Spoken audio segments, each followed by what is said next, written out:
Gary.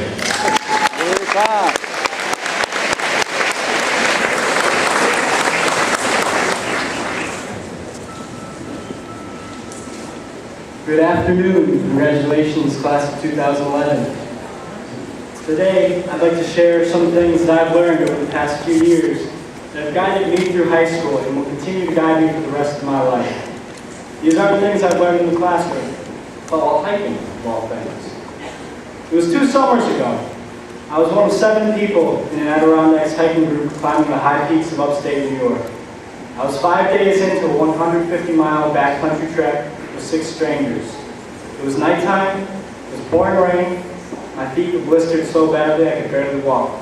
My group was struggling to set up camp before hiking 2 more mountains that night, even though we'd already gone 17 miles that day. I knew that the next day was a chance for me to drop out. We were headed to an outpost for resupply. It was my opportunity to leave the trek and head back home. I can honestly say I've never wanted to give up on anything so badly. I'd been out there for 5 days, and already we'd summited 9 mountains and hiked 75 miles. I was tired, my face getting bitten by mosquitoes. I knew I wouldn't miss getting up before dawn every day and putting on the same sweaty clothes. Not one of the 7 of us had been able to shower since the start of the hike. Even the pot parties on the hike were miserable. After eating dinner on the first night, I asked our guide, what are we supposed to do with the dirty dishes? He said, we're going to have a pot party. Now, I didn't know what he meant, but he reached down and grabbed a handful of dirt and moss and just rubbed it around the plate, and then used the corner of his shirt to wipe the dirt off. Then he handed the plate back to me and said, there, it's clean. This is how we wash our dishes in the woods. That's a pot party. Now, I knew I wouldn't miss any of these things, but I decided to push forward and just finish it. I completed the remainder of the hike. And when the opportunity came around last summer for a similar hike to cover the other 23 peaks, I took it. Miserable as that first trip was, I figured that since I survived the first half of the high peaks, I may as well finish the other 23 and become a 46er. I miss the clean air and nature and, just being away from the real world. But now, I'm proud to say that I finished the 46th, but it turned out that the experiences that I had on these 2 crazy trips were way more valuable than the goal itself. During the trip, I learned early on that you have to accept a lot of small setbacks and disappointments on the way to a larger goal. Sometimes we'd spend hours hiking and climbing to a mountaintop, only to find that even though we were high enough to be in the clouds, there was no view. Just more rocks, trees, and mud. About midway through the same trip, we ran into a bit of a situation. We had taken just about every possible precaution against bears. We had taken our food wrappers, even our toothpaste, and locked them away into bear-proof canisters. But despite our best efforts, we woke up one morning to find that not more than 20 feet from where we'd been sleeping, a bear had ripped apart all of our packs, spread all our clothes and equipment all over the woods, and he had torn apart all our gear for just a bottle of Tylenol. I learned that day that some things are just out of anyone's control. Some things are bigger than you are. And sometimes, all you can do is clean up the mess and move on. The very first day of the second trip, 3 of us took a wrong turn headed down the mountain. We were a little overconfident and got way out ahead of the other guys. As we started heading down the wrong trail, we each managed to convince the others that we were on the same path we had taken up the mountain, but we finally came to a sign that we all admitted we hadn't seen before. So we decided to sit at the sign and let the other guys catch up.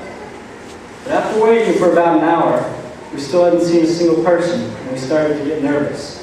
We had no food, we had no water, it was getting cold and dark, and none of us had any warm clothes, and we were pretty sure we were going to have to stay the night. I'm glad that we had just enough sense to calm down, stay in one place, and take a full inventory of what we had in our packs.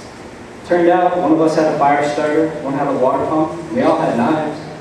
But within about an hour, after we got our heads straight, we had found water, made a nice fire, and built a pretty decent shelter across the trail to keep out the wind. Now, even though that one of the guides found us just before we got into the shelter at 2 a.m., I learned something important that day.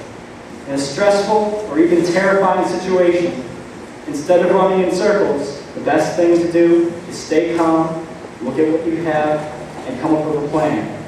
Working with the people around you, you might just find that you already have everything you need.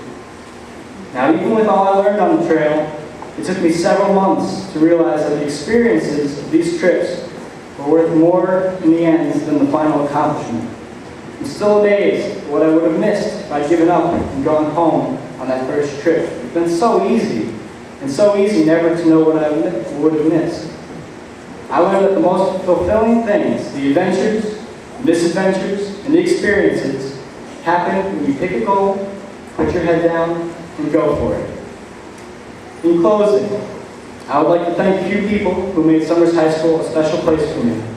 Mr. Hanover for teaching me the importance of a healthy lifestyle, Mr. Souser for managing to make chemistry an enjoyable class, Mrs. Gustafson for encouraging me in all my endeavors, Mr. Campanelli for teaching me more than just a few good things about music and life, and last but not least, my parents for always encouraging me to do my best.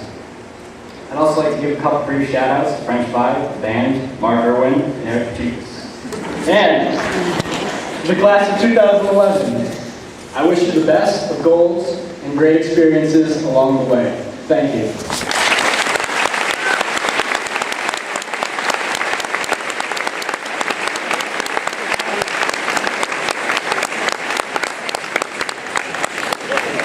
I get a chance to preview speeches. I never like to see the words pot party or knives mentioned, but it is Tom Daly. Understand it fully well. Thanks, Tom.